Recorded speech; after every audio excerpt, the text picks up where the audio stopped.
In this lecture, we will create a dynamic broadcast system using events. Why we need this?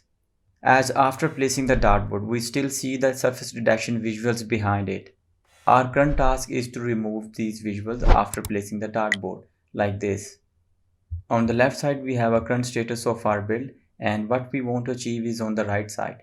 For that, we need to develop a system that tells the AR system to remove the surface detection visuals on placing dartboard.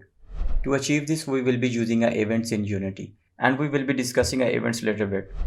Events are specialized delegates that are used to alert other classes when some special events has been occurred. An event can be thought of like a broadcast system. Any class interested in the event can subscribe a method to it when that specific situation occurred, like when we place a dartboard on the wall. We invoke our event and that in turn calls the methods of the subscribed classes.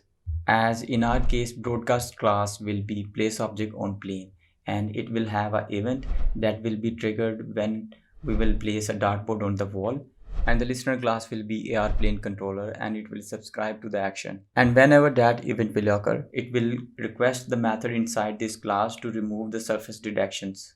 It helps to understand when a particular event is triggered in a game.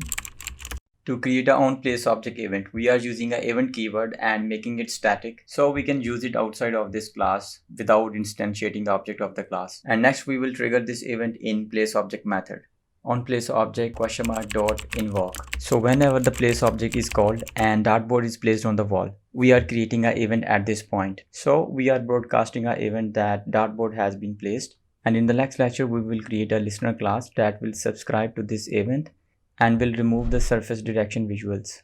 Here I'm testing the build just to know the latest code is working. I will be attaching a link to read more about delegates and events in Unity.